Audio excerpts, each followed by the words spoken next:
Nina, Ukraine et Kozalate.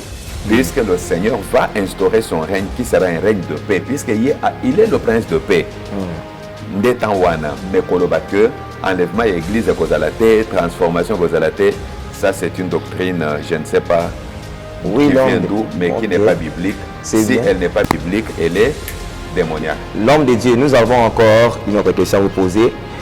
Par rapport aux faits pratiques dans l'église, j'aimerais juste savoir, un couple chrétien qui craint Dieu, ils ont accepté Jésus comme Seigneur et Sauveur, ils habitent ensemble mais ils n'ont pas versé la dot. Si Jésus revenait, ces couples seront enlevés ou ils vont rester? Mais déjà, tant qu'on vivre en Dengawana, ce qui toyebi que l'Ibala, Ndenge Bible les akoloba, même trop, un passage biblique simple, les akoloba que le mariage soit honoré de tous.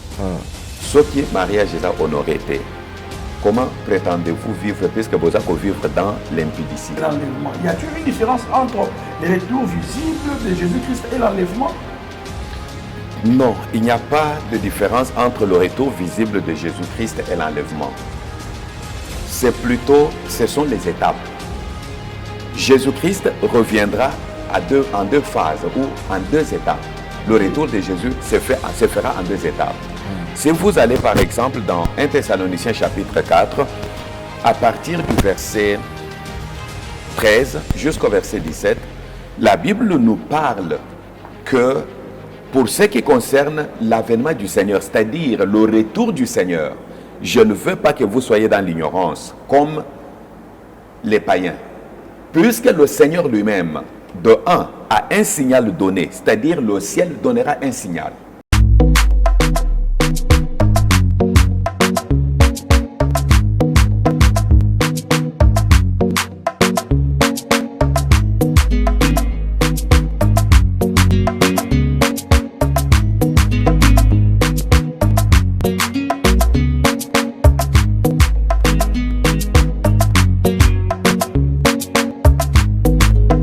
Mesdames et messieurs, très heureux de savoir, vous êtes tellement nombreux pour suivre cette grande émission Ephrata Conférence, une émission présentée par un collège de journalistes. Alors spécialement, aujourd'hui nous sommes déjà là pour vous servir, pour vous faire plaisir, parce que c'est notre devoir. Alors sur ce plateau, je suis accompagné de celui qu'on appelle Yannick Magonda, à qui je dis bonjour et bienvenue. Bonjour mon frère HD. Comment tu vas? Je vais très bien.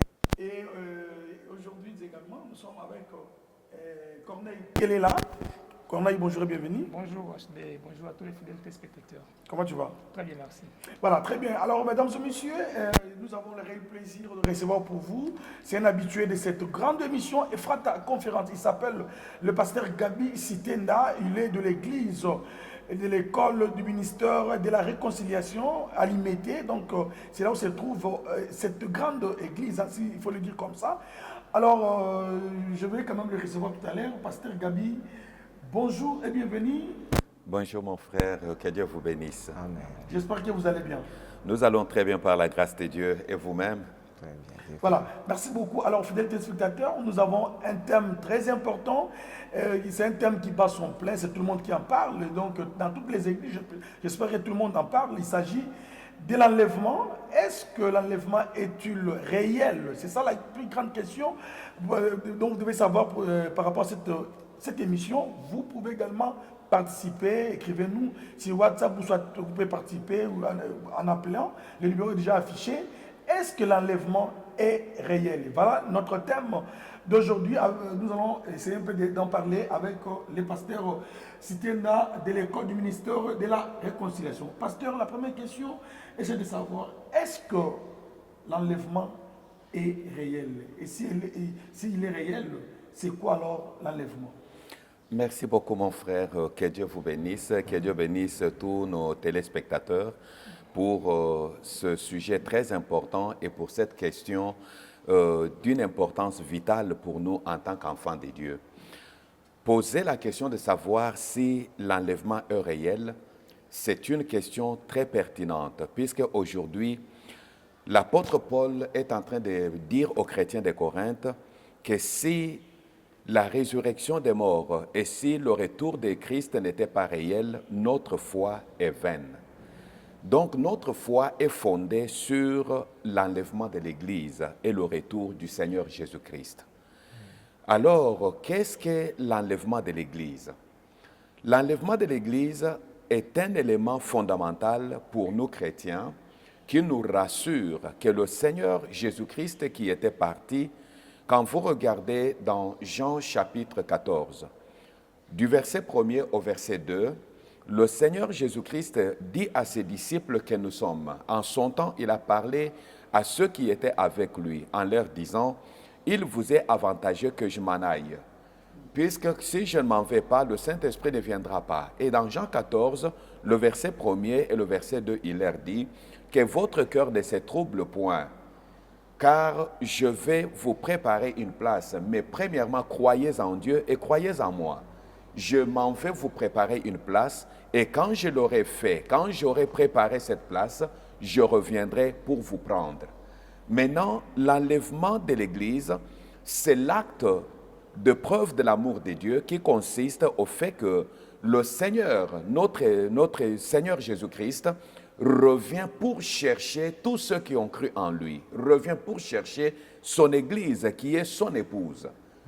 C'est le fait de venir chercher son épouse qui est l'Église qui est un élément majeur qui constitue l'enlèvement de l'Église. L'enlèvement, pourquoi? Puisque le Seigneur viendra pour prendre, pour arracher l'Église du danger que nous appelons la grande tribulation. C'est pourquoi on l'appelle l'enlèvement. C'est-à-dire, l'enlèvement, c'est comme le kidnapping. C'est-à-dire, le Seigneur viendra arracher son Église du danger qui est la mort éternelle et la grande tribulation. C'est un peu ça, en quelques mots, l'enlèvement de l'Église. L'enlèvement est réel. Voilà, très bien. Mais pasteur, l'enlèvement est réel.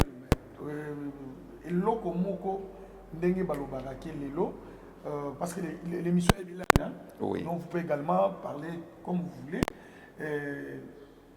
Mais Jésus revient bientôt. Depuis qu'on a parlé de l'enlèvement jusqu'à aujourd'hui.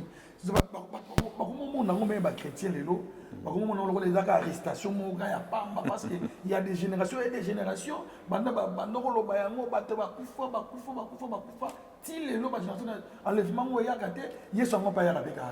Ah oui.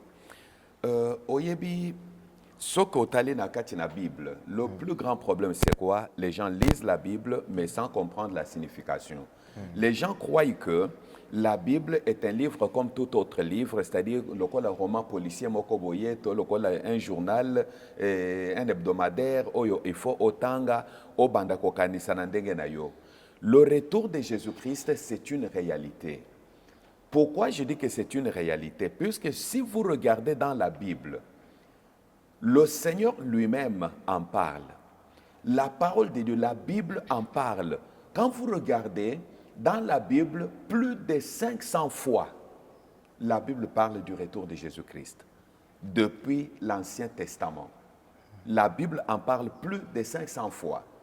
Et quand vous allez dans le Nouveau Testament, l'apôtre Paul parle du retour de Jésus-Christ près de 80 fois, où il parle du retour de Jésus-Christ. Un sujet qui n'est pas important, qui n'est pas vital, comment on peut en parler autant de fois? Si on en parle autant de fois, je dis bien, près de 500 fois, la Bible en parle, la Bible insiste. Mais ce qui est important, c'est quoi?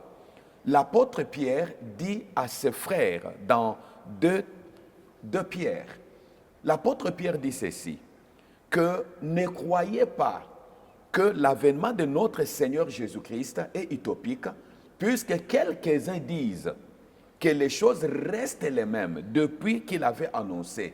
Mais sachez que Dieu use de patience envers nous, puisqu'il ne veut pas que certains périssent, mais il veut que tout le monde arrive à la repentance. Si le Seigneur tarde dans son retour, dans son avènement, c'est par amour, puisqu'il veut que les gens ne périssent pas, mais que les gens arrivent, c'est le but pour lequel, ou la raison pour laquelle vous voyez le retour de Jésus-Christ tarde. Mais en réalité, en ce qui concerne le retour de Jésus-Christ, tous les signes qui ont été donnés, et c'est Kokisama. Et quand vous regardez, même ce qui s'est fait aujourd'hui, ça montre effectivement que c'est la patience de Dieu. Ok. Gloire au Seigneur. L'homme de Dieu, nous avons suivi, comme vous avez dit, que le Seigneur viendra arracher son Église. Quelle sorte de l'Église que le Seigneur viendra arracher? Quelle sorte d'Église que Dieu lui-même viendra pour arracher? La sous-question que je vais poser, l'homme de Dieu, selon vous, les pasteurs que Dieu a appelés, est-ce qu'ils font leur travail de préparer l'Église pour l'enlèvement? Merci beaucoup, bien-aimé. Le Seigneur viendra chercher son Église. Pas l'Église en général, mais son Église. Quand on parle de son Église, puisque le Seigneur a dit clairement, quand vous regardez dans Matthieu chapitre 16, à partir du verset 13 jusqu'au verset 19, même on peut arriver au verset 20, le Seigneur dit à Pierre, lorsqu'ils étaient dans le territoire de Césarée de Philippe, le Seigneur pose la question, qui dit-on que je suis moi le Fils de l'homme? Oh non, certains disent que tu es Élie, les autres tu es l'un des prophètes, Jean-Baptiste, ainsi de suite. Maintenant, quand Pierre dit, tu es le Christ, le Fils du Dieu vivant, c'est là où Jésus fait mention pour la première fois de son Église. Il dit, toi tu es Simon, mais sur ce roc, c'est-à-dire toi tu es Pierre, mais sur ce roc, moi je bâtirai mon Église. Son Église, c'est-à-dire il viendra chercher son Église à lui. Puisqu'il y a les églises des hommes, il y a les églises de Satan et il y a l'église de Jésus-Christ. L'église de Jésus-Christ, c'est celle que vous verrez l'apôtre Paul dire aux chrétiens d'Éphèse, dans Éphésiens chapitre 5. À partir du verset 22, l'apôtre Paul compare le mariage, c'est-à-dire le mariage avec l'église. Il dit, l'église, Christ est mort pour préparer son église afin qu'elle soit une église sans tache, une église sans ride, une église, c'est-à-dire une église sans défaut. C'est cette église que le Seigneur viendra chercher. Jésus ne viendra pas chercher une église qui danse, une église qui chante, une église qui se compromet, une église qui vit dans le désordre, mais il viendra chercher l'église qui est l'ensemble des hommes et de femmes qui lui ont donné leur vie et qui vivent pour lui. Les hommes et les femmes qui se sanctifient. Les hommes et les femmes qui se séparent du péché sont ces hommes et ces femmes-là que le Seigneur viendra chercher. La question de savoir si les pasteurs aujourd'hui préparent l'Église à l'enlèvement, je dirais oui et non. Oui et non, pourquoi?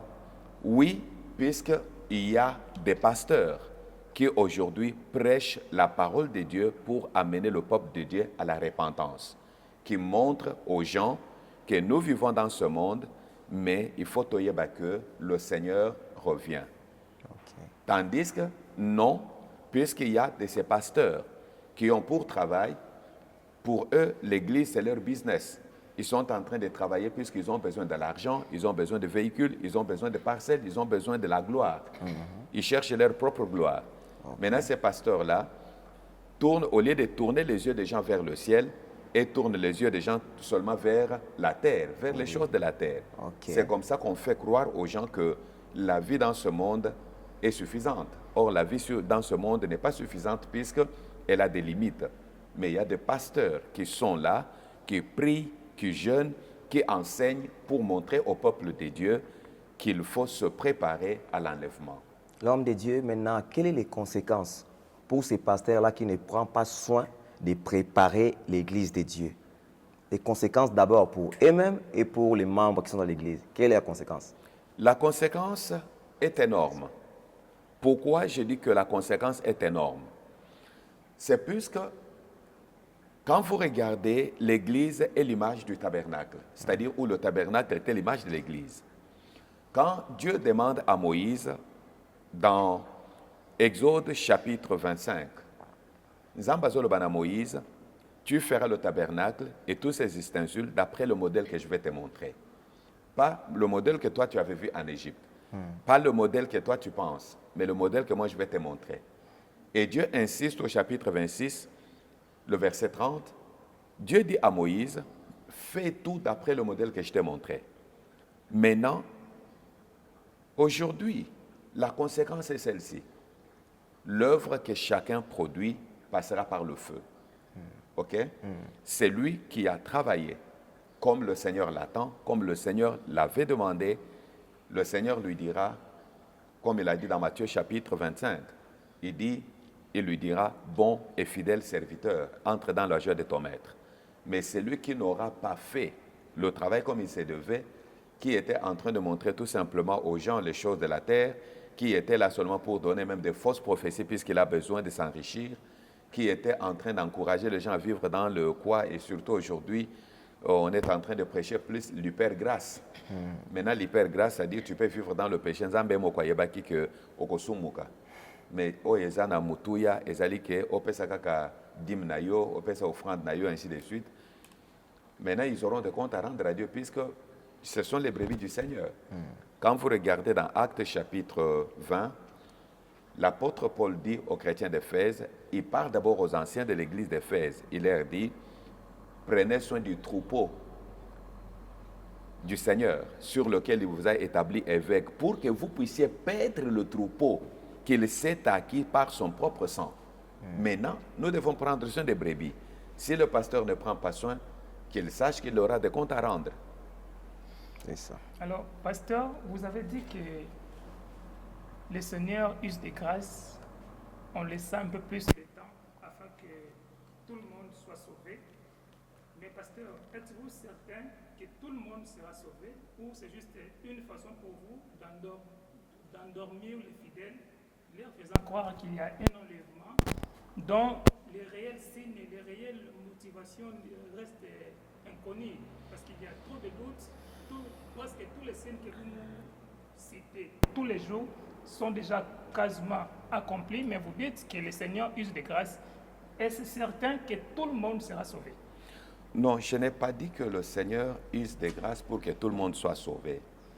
J'ai dit qu'il use des patiences. Azola ki sa motema monene, motema mawa, po batu bazwa temps ya kobongo la mitema. Tout le monde ne sera pas sauvé. Tout le monde ne croira pas à l'évangile. Il y en a qui croiront et il y en a qui ne croiront pas. Maintenant, le Seigneur use des patiences, c'est-à-dire, malgré ce que les gens font, malgré que tous les signes sont déjà accomplis, puisque le dernier signe qui est resté, parmi les signes que le Seigneur avait donnés, le dernier signe qui était resté, c'est l'annonce de l'évangile. Or, aujourd'hui, vous conviendrez avec moi que l'évangile est prêché, et même si ce que vous êtes en train de faire ici, c'est l'annonce de l'évangile. Oyo Bakolanda comprendront que l'enlèvement aura lieu. Ce n'est pas un moyen d'endormir les gens, puisque s'il fallait endormir les gens, nous tous, nous entrerions dans cette danse-là. Yakoye bisabatu que Bobi kanabino ndenge bozo linga, bosala bozo bandenge bozo linga, puisque yeso akozonga na yete. Mais ceux qui t'osent insister pour na kolobana batu que bobongola mitema, botika mabe, c'est pour montrer aux gens effectivement que préparez-vous puisque le Seigneur viendra comme un voleur vient. Le voleur, quand il vient, il n'avertit pas les gens. Il ne dit pas aux gens que je suis à la porte, je viens pour vous voler. Il attend lorsque les gens sont distraits, les gens sont profondément endormis. C'est là où il vient forcer la porte. C'est ça ce que la Bible nous dit. Un jour qui est bien connu, et il y a encore, il use des patiences, c'est comme si le jour était déjà arrivé, mais le Seigneur a prolongé pour que beaucoup de gens puissent venir à la repentance. Il n'y a aucune contradiction. Pourquoi il n'y a pas de contradiction? Le seul qui connaît ce jour, c'est Dieu lui-même. L'homme ne connaît pas. C'est comme un parent qui a déjà préparé un cadeau pour son enfant. Maintenant, ayant préparé le cadeau pour son enfant, il dit à son enfant, mon fils, je te ferai un cadeau formidable le jour de ta collation ou le jour de ta graduation. Le papa connaît déjà cette date et connaît déjà le cadeau qu'il a déjà préparé. Mais l'enfant ne connaît pas quel cadeau on va lui donner. Néanmoins, tout ce qu'il sait que le jour de ma collation, j'aurai mon cadeau. C'est ça ce que Dieu fait. Dieu connaît la date, puisque c'est lui-même qui est le créateur. Nous pouvons être surpris. L'homme peut être surpris par les événements. Mais Dieu n'a jamais été surpris. Et Dieu ne sera jamais surpris par les événements, puisque il est le maître des temps et des circonstances. Comme il est le maître des temps et des circonstances, tout ce qu'il fait, c'est un bon parent. Un bon parent, il ne veut pas que les enfants soient détruits, que les enfants périssent, mais il veut que les enfants arrivent à comprendre que le bien qu'il est en train de chercher, c'est notre bien. Ce n'est pas son bien à lui, puisque si aujourd'hui, les gens ne croient pas, Dieu ne changera pas, ne deviendra pas chétif. Dieu ne va pas maigrir puisque les gens n'ont pas cru. Mais ceux qui vont souffrir, ce sont les hommes eux-mêmes.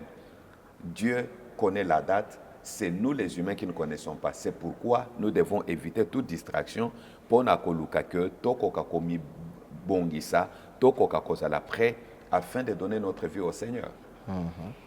Voilà, très bien. Merci beaucoup, chers tous. Nous poursuivons cette grande émission Ephrata conférence avec notre thème qui est l'enlèvement. Alors, pasteur Gabi, cette même Bible nous parle du retour, donc nous parle du retour visible de Jésus-Christ. Il nous parle également aussi de l'enlèvement. Y a-t-il une différence entre le retour visible de Jésus-Christ et l'enlèvement? Non, il n'y a pas de différence entre le retour visible de Jésus-Christ et l'enlèvement. C'est plutôt, ce sont les étapes. Jésus-Christ reviendra en deux phases ou en deux étapes. Le retour de Jésus se fera en deux étapes. Si vous allez par exemple dans 1 Thessaloniciens chapitre 4, à partir du verset 13 jusqu'au verset 17, la Bible nous parle que pour ce qui concerne l'avènement du Seigneur, c'est-à-dire le retour du Seigneur, je ne veux pas que vous soyez dans l'ignorance, comme les païens. Puisque le Seigneur lui-même, de un, a un signal donné, c'est-à-dire le ciel donnera un signal. De deux, il y aura le son de la trompette, c'est-à-dire il y a la trompette, l'archange va sonner la trompette. Et quand il sonne la trompette, la trompette était sonnée dans le temps pour se préparer à la guerre. OK? Oui. Maintenant, l'archange sonne la trompette. Et après, maintenant que le son de la trompette, il y a la voix de l'archange qui va ordonner maintenant, qui va proclamer maintenant l'enlèvement de l'Église. Comment se fera l'enlèvement de l'Église? Dès que la trompette sonne, le Seigneur va quitter le ciel où il est maintenant, sur son trône. Il va descendre dans les airs. Et quand il descend dans les airs, la Bible dit dans Jean chapitre 5, l'heure vient où les morts entendront la voix du Fils de l'homme, et ceux qui l'auront entendu ressusciteront. Et dans Daniel aussi chapitre 12, la Bible parle effectivement que ceux qui sont dans la poussière ressusciteront. Certains pour la vie éternelle, les autres pour la honte éternelle. Maintenant, les morts vont ressusciter. Quand les morts ressuscitent, les vivants maintenant, c'est-à-dire l'Église, ceux qui sont vivants dans l'Église aujourd'hui, vont maintenant être transformés. C'est-à-dire ce corps du péché, ce corps mortel, sera transformé en un corps incorruptible. Comme l'apôtre Paul le dit dans 1 Corinthiens chapitre 5, à partir du verset 40 quelque chose, c'est-à-dire même le verset 50, l'apôtre Paul en parle. Maintenant, nous avons ce corps mortel va revêtir l'immortalité, c'est-à-dire le corps est transformé. Et les vivants et les morts qui sont ressuscités, ensemble, sont enlevés pour aller à la rencontre du Seigneur dans les airs. Ça, c'est dans 1 Thessaloniciens chapitre 5 qu'on est en train de nous dire ça. Et nous resterons avec le Seigneur, c'est-à-dire les morts qui sont ressuscités et l'Église vivante seront maintenant enlevés. Ils rencontrent le Seigneur. Ça, c'est la première phase du retour de Jésus-Christ. C'est pour enlever son Église. Maintenant, quand ils vont passer 7 ans avec le Seigneur dans les airs, tandis que sur la terre, il y aura maintenant ce qu'on appelle la grande tribulation. La grande tribulation se passe sur la terre. Après les 7 ans, quand l'Antichrist aura maintenant installé son règne, le Seigneur va revenir, comme vous le verrez dans Apocalypse chapitre 20, chapitre 19 plutôt. Le Seigneur va revenir sur la terre. Il va revenir avec ses anges, avec les saints qui étaient enlevés là. il revient maintenant sur la terre pour installer maintenant son règne millénaire. C'est là où la Bible dit, tout œil le verra. C'est-à-dire, même ceux qui l'avaient refusé, même ceux qui se moquaient de lui, même ceux qui l'avaient persécuté, qui l'avaient tué là, le verront maintenant puisqu'il va revenir comme le roi des rois et le seigneur des seigneurs. Ça, c'est la deuxième phase du retour de Jésus-Christ. La première phase, c'est la phase pour enlever l'Église. Et la deuxième phase du retour de Jésus-Christ, c'est maintenant pour installer son règne millénaire. Ok. Ce sont les deux phases. Merci. Donc, Mais un seul retour, mais en deux phases. La première phase pour enlever l'Église et la deuxième phase pour installer maintenant son règne millénaire. Ok. voilà, très bien. Alors, pasteur, tant akoya wana tout oya liboso akoya wana akopesa lisusu baoyo babongwana te akopesa bango susu occasion babongwana mpo ntanga kozonga na deuxième phase akende na bango to esili mpo na bango Te, tango akoenleve église na ye. Église eza enlevé, église ekei na ye. Na mokili, puisque Dieu n'est pas un dictateur. Apesi biso ba nation période nyonso oyo depuis la première venue de Jésus-Christ. Apesi biso période nyonso oyo po tobongola mitema, totika mabe, tondimela Yesu. Maintenant tango akoya wana a enlevé église na ye, vi na mabele ekotikala. Bato bakobanda kobika, mais bakobika siko na difficulté makasi. C'est ça ce qu'on appelle la période de grande tribulation. Cette période de 7 ans qu'on appelle la période de grande tribulation sera une période très difficile. Si vous regardez dans l'Apocalypse à partir du chapitre 6, dans chapitre 19, on montre ce qui se passera pendant cette période-là. Maintenant, pendant cette période-là, à côté que là, c'est-à-dire Saint-Esprit, et pas une païen, ma nation, oyobiso tozali, à kosala lisu musalate. À se tourner sikoyo, et pas une juif. Pour na kopesa bangope occasion à kobongola mitema. Et c'est pendant cette période-là, oyo akosala que, à agir plus, c'est pas une juif. Tout le reste du monde, pour obongola motema, ce serait maintenant au sein de la grande souffrance, c'est-à-dire la grande tribulation dont on parle. Motopo bongo la motema, soko bongo le motema antichrist, puisque Akoya a installé règne na ye. Olingi kobika, il faut auto-semibe konaye. Aujourd'hui, cet esprit agit déjà. Ok. Cet esprit agit déjà. Et c'est là où nous tendons. Je vais peut-être, je n'aime pas souvent que pesa ba interprétation yangai moko, mais ce que tu as dit na Daniel a lobby que bomba biloko oyo puisque na mikolo asuka l'évolution scientifique et l'évolution de l'histoire moderne aujourd'hui ezali ko ramener biso, c'est-à-dire livre à Daniel na livre à Apocalypse ezo permettre biso to comprendre malamu. Même biloko tozo bika lelo, même l'internet ici, même le système ya ba carte bancaire na biloko nyonso wana, ça nous amène petit à petit la préparation à règne ya antichrist. Alors batu oyo bakotikala côté nyonso ezala côté na ya ba nation ezala côté ya bayuda bakobikisa masikoyo au prix de leur sang, c'est-à-dire on dimeli Yesu bakati omutu nde oyo bakokufa lokola ba martyr. Ok. Lelo toza na période ya grâce oyo esengeli soki tolingi kobikisama tondimela Yesu Kristo puisque fimbo ezate, koboma ezate, mais quand l'église est enlevée, oye kotikala ezali ke po obiga, c'est au prix de ton propre sang. Gloire à Dieu. L'homme de Dieu, il y a une doctrine dans notre pays qui dit que le Seigneur Dieu ne viendra pas nous enlever les chrétiens, ils ne vont pas monter vers le ciel comme on dit, mais Jésus descendra sur la terre. Donc il n'y aura pas de transformation brusque, un clin d'œil, tout le monde sera sur la terre et Jésus reviendra ici et il n'y aura pas l'enlèvement, proprement dit comme cette doctrine nous dit. Est-ce vrai? Mais doctrine wana na yebite so bazo zoyango wapi puisque doctrine chrétienne eza na base nango ezali Bible. Ce qui Bible ezali fondement ya doctrine chrétienne mateya wana nayebi te soki ezouta wapi et nayebi yango pe te. Maintenant, mais ce qui est vrai selon la Bible est que l'église sera enlevée. Ça, c'est ce que la doctrine chrétienne nous dit. La doctrine chrétienne nous enseigne. L'enlèvement de l'église aura lieu. Ok. Ouais.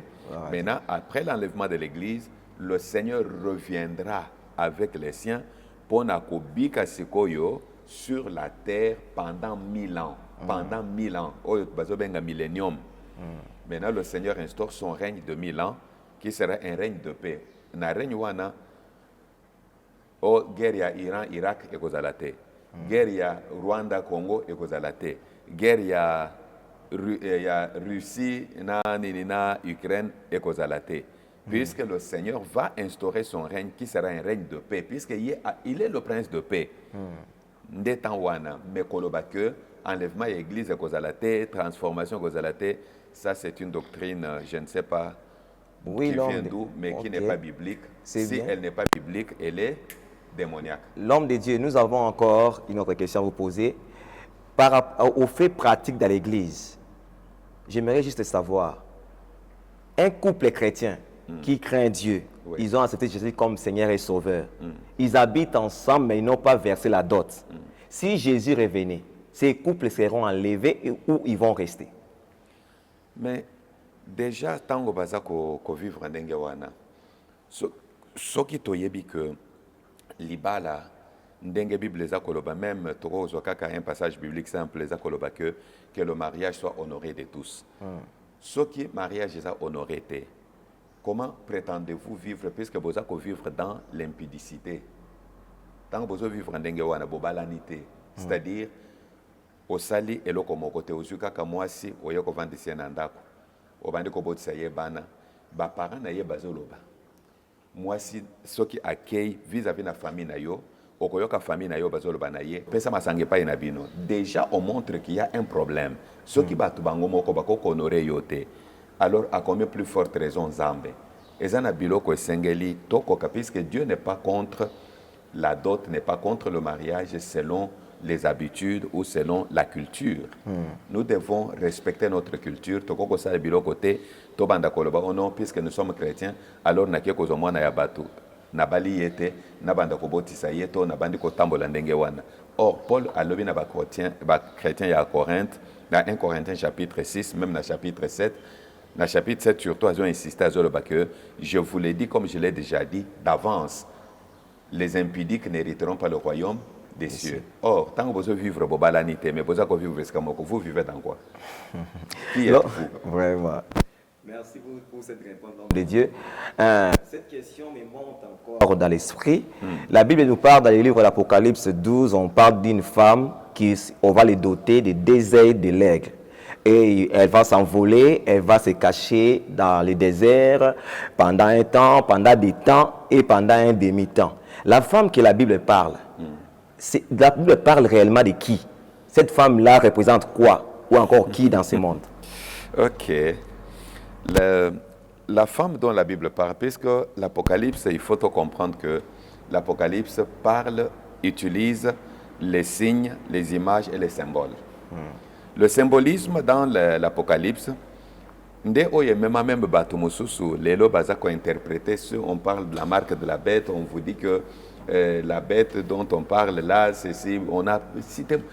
on a dit non, mais le 666, tout ça, c'est une personne. Il y en a qui ont parlé même, qui sont allés plus loin à citer des personnes. Mais si vous prenez, il y a même une communauté ou une église qui semble ou qui prétend dire que, oh non, la bête là, c'est telle, oh c'est telle personne. Mais ils ont fait même des calculs, selon leurs prophètes et selon les autres. Mais par calcul, ce que Hollandi Yango, moi j'ai essayé de faire un peu l'analyse, puisque je fais quand même, en tant que théologien, mais calcul, ce qu'Otangi, Bango Bakolobanayo, oh non, c'est le pape, oh ceci, mais dans le temps, il y en avait même qui avaient dit que c'était Néron. Les autres ont dit que c'était César. Mais quand vous prenez ces noms-là, les noms de tous ces gens-là, vous calculez, vous verrez que ça tombe 666. Mais maintenant, alors, qui est la bête? Vraiment. Vous comprenez? Oui, oui. Et ça na biloko mosusu esengeli to interpréter to lukaka kako interpréter pour ko sepel sabatute mais to ko kako demeurer dans ce que la Bible enseigne. La femme dont la Bible parle qui sera cachée pendant un temps et la moitié d'un temps n'est pas une femme physique mais c'est l'Église. Ok. Dans le 1er siècle, le symbolisme là était utilisé pour montrer l'Église qui était cachée chez les païens. Maintenant, un temps et la moitié d'un temps dont on parle maintenant dans l'Apocalypse là, ce serait maintenant quand le faux prophète, l'Antichrist et la bête viendront, ils vont maintenant, l'Église sera cachée, c'est-à-dire pendant 3 ans et demi, cette femme qui représente l'Église fera maintenant que la grâce de Dieu par le Saint-Esprit se tournera vers les Juifs pour réunir les 144 000 qui seront sauvés chez les Juifs. C'est le temps, c'est 7 ans. La moitié de temps, c'est 3 ans et demi. Pendant 3 ans et demi, l'Antichrist est en train de montrer aux gens qu'il donne la paix. Oui, oui. Après qu'ils se soient installés pendant les 3 ans et demi, les 3 ans et demi qui suivent, il va maintenant commencer à s'imposer. Pour vendre sur le marché, il faut avoir la marque de la bête. Pour acheter sur le marché, il faut avoir la marque de la bête.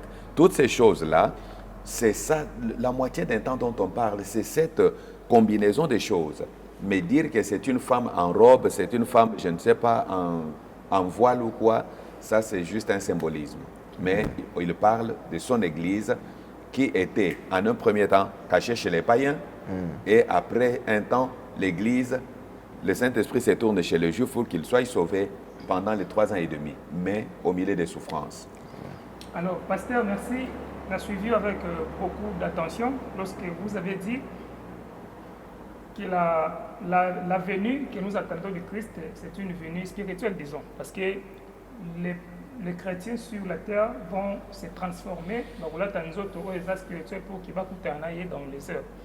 Je crois que c'est bien ça, pasteur. Non.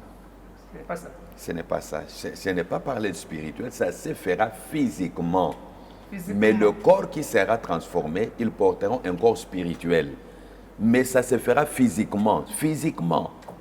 Et la troisième venue ou l'autre phase de la venue dont vous avez parlé, vous avez dit que tout œil le verra, même ce qui les critique. Là aussi, c'est toujours spirituel.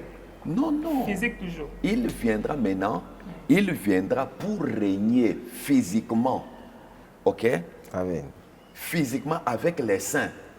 Ils viendront, puisque pendant cette période-là, sur la terre, tous ceux qui n'étaient pas enlevés là, tous ceux qui ne sont pas morts pendant la grande tribulation, vivront, seront vivants.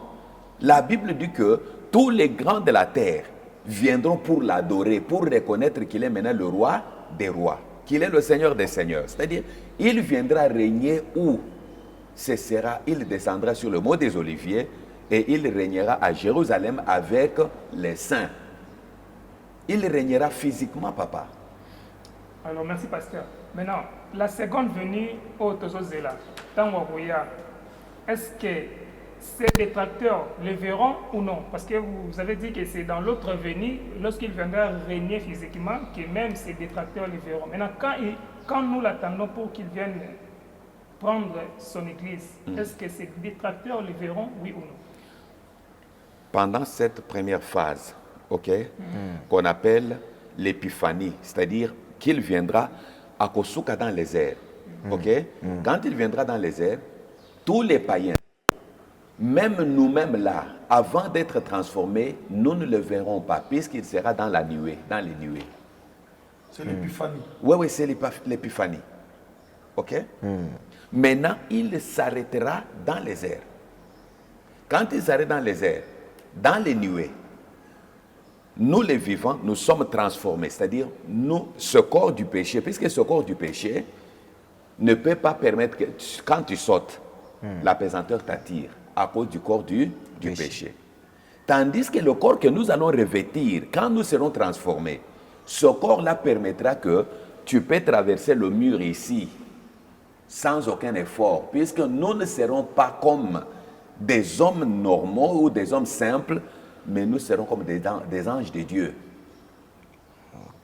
Ok? Nous aurons revêtu un corps incorruptible, un corps qui ne sera pas assujetti au péché.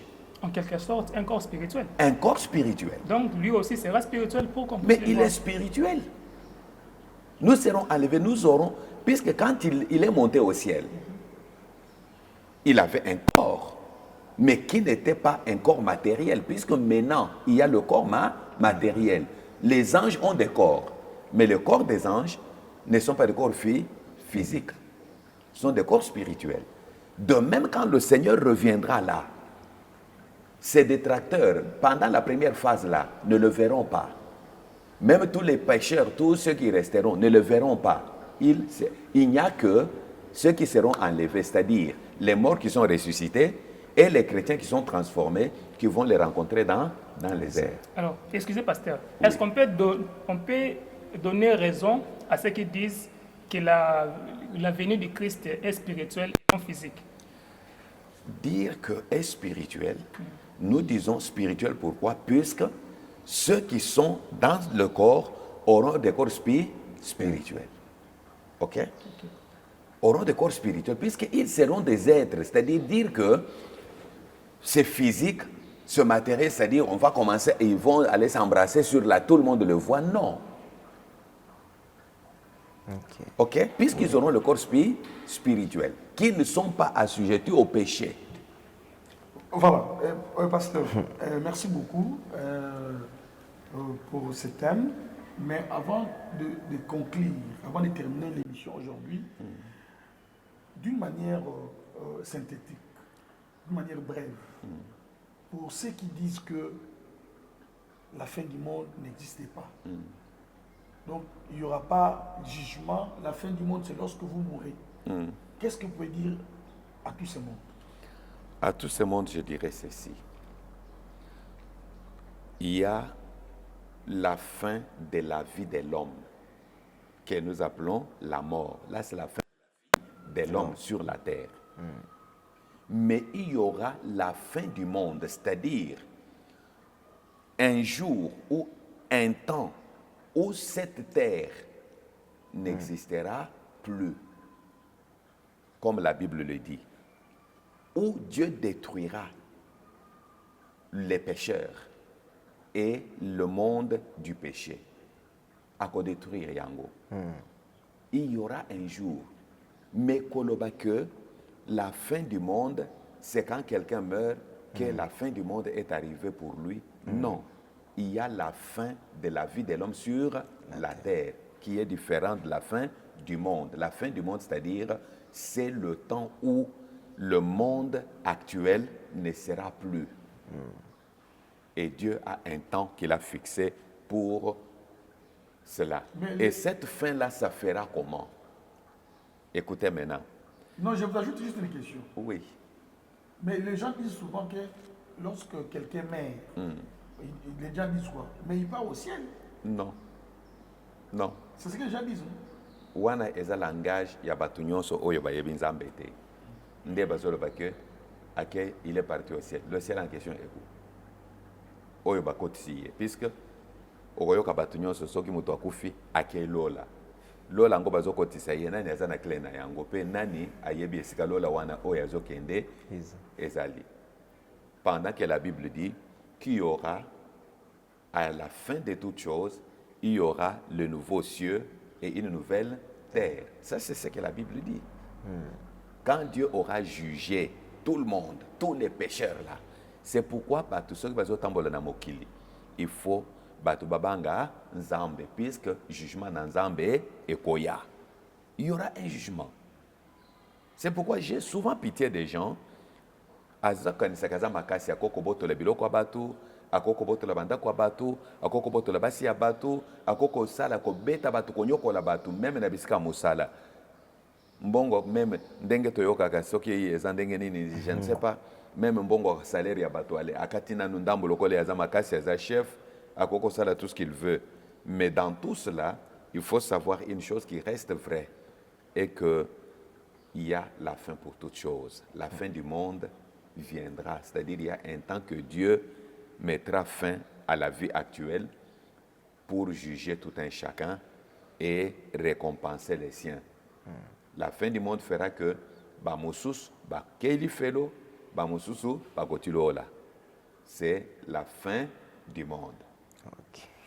Voilà, merci beaucoup, mesdames et messieurs. C'est la fin de cette grande émission Ephrata Conférence. Mais avant cela, nous allons quand même accorder un mot au pasteur Gabi Stenda, s'il peut s'adresser à tous les chrétiens de l'école du ministère de la Réconciliation. Je rappelle que nous sommes à limité. Hein? Merci beaucoup, merci bien-aimé. Je ne m'adresse pas seulement aux chrétiens de l'école du ministère de la Réconciliation MR, mais je m'adresse et aux chrétiens et aux païens. À tous les chrétiens, je demande de s'attacher encore au Seigneur et de le servir sans distraction. Aux païens et à ceux qui ne se sont pas encore convertis, qui n'ont pas encore donné leur vie au Seigneur, je leur dis que la fin du monde est réelle. L'enlèvement aura lieu. Tout ce que vous pouvez faire, bien-aimés, mes chers frères, mes chères sœurs, ata osambelaka te, ata ondimeli nanu Yesu te, ndimela Yesu Kristo akoma nkolo pe mobikisi ya bomoi na yo. Soko so ondimeli ye, conseil na kopesa yo, lokola Bible ezali koloba na Apocalypse chapitre 22, sanctifie-toi davantage, marche avec Dieu, afin que l'enlèvement qui aura lieu puisse être bénéfique pour toi. Dans le cas contraire, ce serait difficile. Pour les bien-aimés qui ont besoin de nous contacter ou qui ont besoin de nous joindre, l'église MR est sur l'avenue Ngache, numéro 42, sur la 10e rue Limité résidentielle. 10e rue résidentielle, avenue Ngache, numéro 42. Vous pouvez vous joindre à nous. Nos rencontres de prière, nous avons le mardi de 16h à 18h30, c'est un culte d'intercession. Le jeudi, de 16h à 18h45, c'est le culte d'études bibliques. Et le dimanche, c'est de 7h30 à 9h45, notre culte d'adoration. Vous êtes le bienvenu et nous demandons que Dieu vous bénisse. Merci beaucoup, pasteur Stenda, pour avoir accepté notre invitation. Merci beaucoup également à mes confrères qui étaient avec moi ici. Merci beaucoup à Corneille qui est là. Merci beaucoup à M. Magonda qui est à mes côtés. Merci beaucoup à Eboube qui a assuré la réalisation et pourquoi pas la prise de vie de cette grande émission. Alors d'ici là, portez-vous bien et je vous dis bye bye.